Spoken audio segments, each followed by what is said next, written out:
और वस्तुस्थिति आज की तारीख में ये है कि लोग, बड़े बड़े इंडस्ट्रियलिस्ट, छोटे इंडस्ट्रियलिस्ट, जिस प्रकार की परिस्थितियां इस सरकार ने बनाई हैं, उस कारण से लगातार जो इंडस्ट्री है वो यहाँ से जा रही है। पिछले 5 वर्षों में, जिस समय आदरणीय श्री जयराम ठाकुर जी की सरकार थी, और उस सरकार के समय में केंद्र सरकार से मिलकर जो बड़ी बड़ी योजनाएं लेकर हम लोग आए थे, आज वो पूरी की पूरी योजनाएं ठंडे बस्ते में हैं। सरकार ने जिस प्रकार के पॉलिसीज और प्रोग्राम इंडस्ट्री के लिए दिए हैं, उसके कारण से जो इंडस्ट्री है वो बैकफुट पे चली गई है। और 2-3 बड़े प्रोजेक्ट, जिसमें सबसे बड़ा प्रोजेक्ट वल्कडर्ग पार्क का था, जिसमें आप सबको मालूम है कि हिंदुस्तान के अंदर केवल 3 वल्कडर्ग पार्क लगे, उनमें से एक पार्क हिमाचल प्रदेश को मिला और ये 2022 में मिला। इसमें टोटल जो कॉस्ट है वो 1923 करोड़ रुपए थी। गवर्नमेंट ऑफ इंडिया का शेयर था उसमें, और जयराम ठाकुर जी के समय में 225 करोड़ रुपया जो है वो वल्कडर्ग पार्क के लिए मिला। लेकिन मुझे ये दुख से कहना पड़ रहा है कि उस समय 1405 एकड़ ज़मीन इसके लिए निर्धारित की गई, लेकिन आज 1 वर्ष 6 महीने ख़त्म होने के बाद भी कोई फाइनेंशियल इन्वेस्टर जो है इनके पास फाइनल नहीं हुआ है। ये परिस्थितियाँ उस समय बनती है जिस समय प्रदेश के अंदर काम कर रही सरकार ऐसे प्रोजेक्टों के प्रति उदासीन होती है। और ये मुझे दुख से कहना पड़ रहा है कि कोई भी क्लियर कट मैप नहीं है कि इस प्रोजेक्ट को किस प्रकार से पूरा किया जाए। अगर ये प्रोजेक्ट हिमाचल प्रदेश में लगता तो इससे हज़ारों नौजवानों को रोज़गार मिलना था।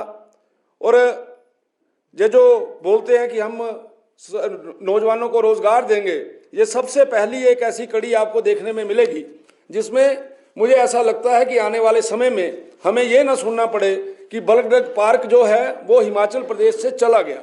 जिस प्रकार से सरकार का दृष्टिकोण है, जिस प्रकार से सरकार सोच रही है, तो मुझे ऐसा लगता है कि एक बहुत बड़ा नुकसान जो है वो हिमाचल प्रदेश को होगा।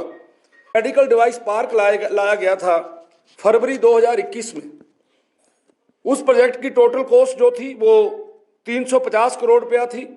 उसमें 100 करोड़ रुपया जो है वो हमें गवर्नमेंट ऑफ इंडिया से मिलना था, और जो 250 करोड़ स्टेट का शेयर था, जिसमें ज़मीन और उसके साथ साथ जो बाकी फाइनेंशियल एडजस्टमेंट्स थी वो गवर्नमेंट जो हिमाचल प्रदेश सरकार ने देनी थी।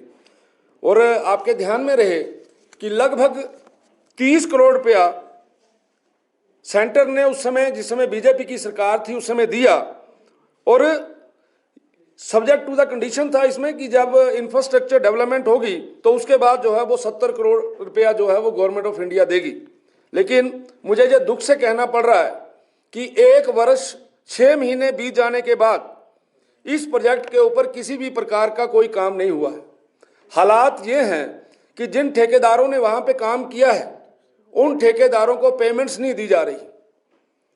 उन ठेकेदारों ने गवर्नमेंट को लीगल नोटिस दे दिया है। तो ये बड़े दुख का विषय है कि 2 बड़े प्रोजेक्ट हिमाचल प्रदेश में, जिसके कारण से हिमाचल प्रदेश का नौजवान अपने पैरों पे खड़ा होता। हिमाचल प्रदेश के अंदर जिस प्रकार से इंडस्ट्रियल ग्रोथ पिछले 5 वर्षों में चल रही थी, उसको पूर्ण रूप से इन्होंने रोक दिया है। जयराम ठाकुर जी के समय में एक फ्लैगशिप प्रोग्राम मुख्यमंत्री स्वावलंबन योजना, जिसके कारण से बहुत बड़ा काम उस समय सरकार में हुआ, और लगभग 4228 यूनिट्स मुख्यमंत्री स्वावलंबन योजना के आदरणीय श्री जयराम ठाकुर जी की सरकार में लगे, और 200 करोड़ रुपए की सब्सिडी जो है वो रिलीज की गई। आज स्थिति ये है कि मुख्यमंत्री स्वावलंबन योजना लगभग समाप्त कर दी गई है। गला घोट दिया है इस योजना का। इस योजना के कारण से नौजवान मित्र 1 करोड़ रुपए तक जो है वो कोई प्रोजेक्ट लगा सकते थे, जिसमें एक अच्छा अमाउंट जो सब्सिडी का मिलता था। लेकिन अभी मुझे पता चला है कि 200 करोड़ रुपए की लाइबिलिटी जो है वो इस योजना की जो है वो पेंडेंसी है, वो पड़ी हुई है।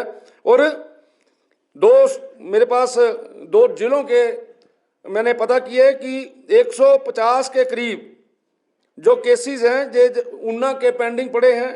8 करोड़ रुपए की सब्सिडी नौजवान बच्चों की फंसी हुई है। इसी प्रकार से कांगड़ा के अंदर 320 केसेस जो हैं वो पेंडिंग है। 12 करोड़ रुपए की जो सब्सिडी है वो वहां पर भी जो है वो फंसी हुई है। यानी एक ऐसी योजना जिसके कारण से हर व्यक्ति को, नौजवान को अपने पैरों पे खड़ा होने के लिए बहुत ही अच्छा एक फ्लैगशिप प्रोग्राम था।